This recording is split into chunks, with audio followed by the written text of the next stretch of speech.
పొందుతున్నారు.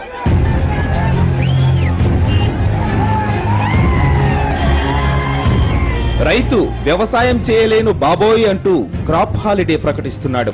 పండిన పంటకు గిట్టుబాటు ధర లేక తన చేతులతో తానే పంటను తగలబెడుతున్నాడు. అరకపట్టాల్సిన రైతన్న రోడ్డెక్కి ఉద్యమాలు చేస్తున్నాడు. ఫీజు రీయింబర్స్మెంట్ రాక కాలేజీ యాజమాన్యాల ఒత్తిడి భరించలేక ఒక విద్యార్థిని ఆత్మహత్య చేసుకుంది. ఎంతో మంది మానసిక వేదన అనుభవిస్తున్నారు. చేనేత కార్మికుల కష్టాలు వింటే కడుపు తరుక్కుపోతోంది. ఉద్యోగులు, వ్యాపారులు, కార్మికులు ఇలా అన్ని వర్గాల వారు సమస్యల వలయంలో పడి కొట్టుమిట్టాడుతున్నారు. పెరుగుతున్న ధరల్లో సామాన్యుడు మాడి మసైపోతున్నాడు. ఇన్ని జరుగుతున్నా పట్టించుకునే నాయకుడే కరువయ్యాడు. అసలు ప్రభుత్వం ఉందా లేదా అనిపించే దౌర్భాగ్య స్థితి. పార్టీల కుమ్ములాటలు, పదవుల పందేరాలు, కుర్చీ తగాదాలు తప్ప ప్రజలను పట్టించుకునే వారే లేరు. ఇది నేటి రాష్ట్రం తీరు.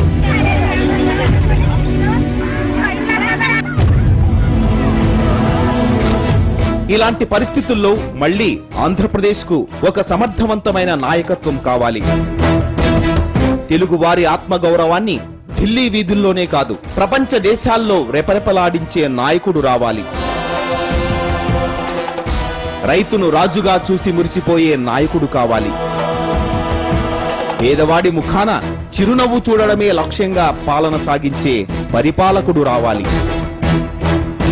చదువుకు పేదరికం ఆటంకం కారాదని నినదించి ప్రతి కుటుంబం నుంచి ఒక్కరైనా ఉన్నత చదువులు చదివే అవకాశమిచ్చే పాలకుడు కావాలి. ప్రతి మహిళను లక్షాధికారిని చేస్తానని ప్రతిజ్ఞ చేసి అది నెరవేర్చడానికి అహర్నిశలు శ్రమించే నాయకుడు కావాలి. పేదవాడికి రాజవైద్యం అందించి వారి ముఖాల్లో చిరునవ్వులు చూసి మురిసిపోయే ముఖ్యమంత్రి కావాలి. ఎన్నాళ్లు అధికారంలో ఉన్నామన్నది ముఖ్యం కాదు, ఉన్నన్నాళ్లు ప్రజలకు ఎలాంటి సేవ చేశామనేది ముఖ్యం అనే సిద్ధాంతం కలిగిన ముఖ్యమంత్రి కావాలి. కుర్చీ కోసం ఆత్మగౌరవాన్ని తాకట్టు పెట్టని సిసలైన తేట తెనుగు పౌరుషం ఉన్న ముఖ్యమంత్రి కావాలి. వైఎస్లా నిత్యం ప్రజా సంక్షేమం కోసం తపిస్తూ, వైఎస్లా మాట తప్పని మడమ తిప్పని గుణంతో, వైఎస్లా విలువలకు విశ్వసనీయతకు మారుపేరుగా నిలిచే ఒక బలమైన, తెలివైన, తెగువున్న, మనసున్న మంచి నాయకుడు ఇప్పుడు రాష్ట్రానికి అత్యవసరం. ఆ నాయకుడిని ఎన్నుకునే ఆయుధం ప్రజల దగ్గరే ఉంది. ఆ నాయకుడెవరో నిర్ణయించే అధికారం ప్రజలకే ఉంది. వైఎస్ పాలన లాంటి ఒక సువర్ణ యుగాన్ని మళ్లీ తెచ్చుకునే శక్తి ప్రజలకే ఉంది. రాష్ట్ర భవిష్యత్తుకు బంగారు బాట వేసే ఓటు ప్రజల చేతుల్లోనే ఉంది.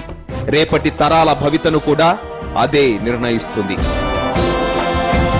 ఒక్కరికి కూడా ఎలా మేలు చేయగలుగుతాం, ప్రతి ఒక్కరి కంట్లో నుంచి కన్నీరు తుడిచేసి చిరునవ్వులు ఎలా చూడగలుగుతాము అని చెప్పే దాని మీద పూర్తిగా అధ్యయనం చేస్తాము.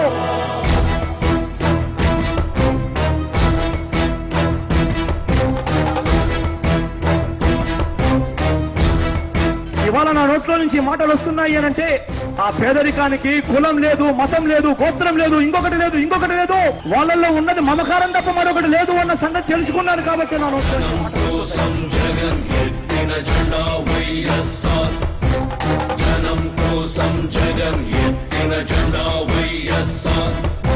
నేను అడుగుతున్నాను ఇవాళ ఈ రాష్ట్ర ప్రభుత్వాన్ని కనీసం ఇప్పటికైనా కన్నులెత్తి ఆలోచన చేయండి అని.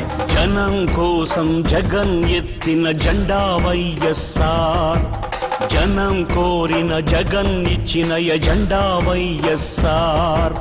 కదలిరా కలసిరా ఉరికిరా. ప్రతి రైతు సోదరుని ఆదుకోవాలి అనంటే నిజంగా ఒక రైతు పక్షపాతి ఆ ముఖ్యమంత్రి స్థానంలో కూర్చొని ఉంటూనే అది సాధ్యం అవుతుంది అన్న సంగతి నేను వైఎస్ఆర్ కాంగ్రెస్ పార్టీ తరఫున మీకు హామీ ఇస్తున్నా అని చెప్పి నేను చెప్తున్నా. అగ్నిగంగా తరంగాలుగా పొంగిరా ఉప్పొంగిరా, మింగి మబ్బుకు పురుడు పోసిన ఉరుము వైరా, మెరుపు వైరా, దగా పడ్డ పేద బిడ్డ ఎత్తరా గొంతెత్తరా, గాయ గాయపడ్డ ఆడబిడ్డ శక్తివై దండెత్తిరా. ప్రభుత్వం ముందుగానే ప్రతి బ్యాంకుకు కూడా కట్టవలసిన వడ్డీని ముందే కట్టి ఆ బ్యాంకులు ప్రతి అక్కకు ప్రతి చెల్లెమ్మలకు వడ్డీలను రుణాలు చెట్టుగా చేస్తాము అని చెప్పి నేను చెప్తున్నా. మన పార్టీ వైఎస్ఆర్, మన స్ఫూర్తి వైఎస్ఆర్, మన ఇజం వైఎస్ఆర్, మన ధ్వజం వైఎస్ఆర్. ఒకవైపు కార్పొరేట్ హాస్పిటల్లో ప్రతి పేదవాడికి ఉచితంగా అందే వైద్యం ఇస్తూ మరోవైపున గవర్నమెంట్ హాస్పిటల్ను ఇంకా మెరుగైన హాస్పిటల్ గా చేసే బాధ్యత కూడా వైఎస్ఆర్ కాంగ్రెస్ పార్టీ తీసుకుంటుంది అని చెప్పి నేను సభాముఖంగా చెబుతున్నాను. ఇవాళ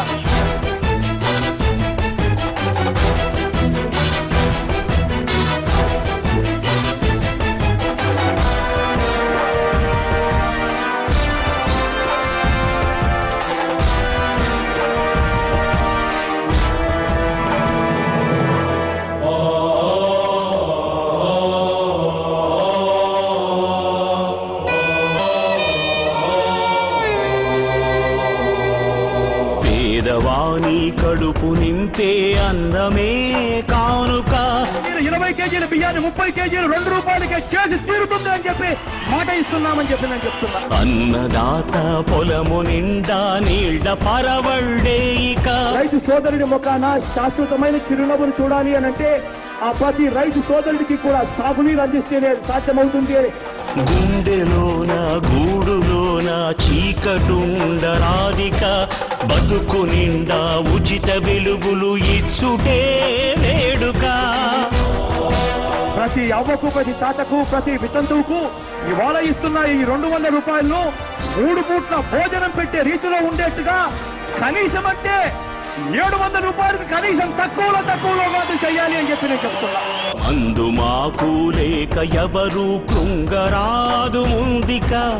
అందరికీ మంచి వైద్యము ఇచ్చుటే ప్రణాళిక.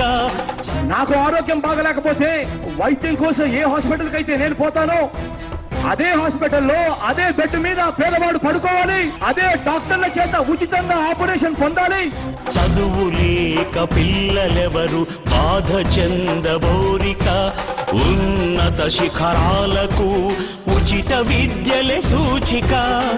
ఎల్కేజీ నుంచి పీజీ దాకా చదివించే బాధ్యత ఈ వైఎస్ఆర్ కాంగ్రెస్ పార్టీ స్వీకరిస్తుంది అని చెప్పి నేను చెప్తున్నాను. ఇవాళ నిరుద్యోగ నిరాశలో యువత ఉండబద్దిక. ఉద్యోగం జన్మ హక్కు, నవభవితకు వేదిక. తెలుగు ఆత్మ గౌరవానికి ఎప్పుడు మత్సరాధిక. తెలుగు పౌరుషాత్మకు విశ్వాసమే నింపాలిక. ఆ దివంగత నేత ప్రీతమ నాయకుడు రాజశేఖర రెడ్డి గారు మనకిచ్చిన ఆ సువర్ణ యుగాన్ని, అదే స్ఫూర్తిని ఈ వైఎస్ఆర్ కాంగ్రెస్ పార్టీ ప్రతి అడుగులోనూ కూడా చూపిస్తుంది అని చెప్పి. జనం కోసం జగన్ ఎత్తిన జెండా వైఎస్ఆర్. జనం కోరిన జగన్ ఇచ్చిన ఎజెండా వైఎస్ఆర్. మన పార్టీ వైఎస్ఆర్, మన స్ఫూర్తి వైఎస్ఆర్. వైఎస్ఆర్ కాంగ్రెస్ పార్టీ తరఫున ఇవాళ ప్రతి ముస్లిం సోదరుడికి కూడా ఇవాళ మాట చెబుతున్నాము. మతతత్వ పార్టీలతో మేము ఏ రోజు కూడా కలవబోము అని చెప్పి ఇవాళ నేను వైఎస్ఆర్ కాంగ్రెస్ పార్టీ తరఫున హామీ ఇస్తున్నానని చెప్పి నేను చెప్తున్నాను. ఇవాళ నిజం వైఎస్ఆర్, మన ధ్వజం వైఎస్ఆర్.